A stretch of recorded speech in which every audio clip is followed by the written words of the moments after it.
Sa isang umagang puno ng liwanag na siyang pag-asa sa ating pagsisimula,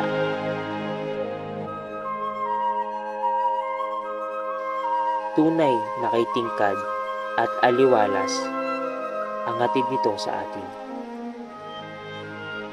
Ang ganda nito ay hindi matatago sa isang makiting at madilim na kahon na marahil pinipilit nating itago.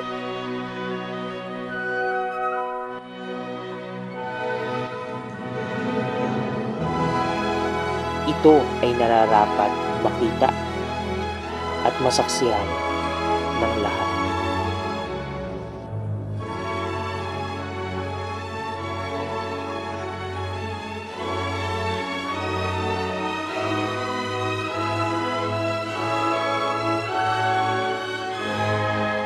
Ang bawat bunga ng ating paghihintay at pagtatyaga ay makikita at mararanasan natin ito kung tayo ay hindi susuko at magpapatuloy hanggang huli.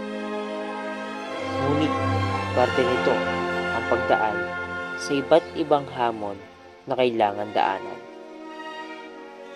Sa huli, tunay na kay ganda, siya lamang ang nakakaalam.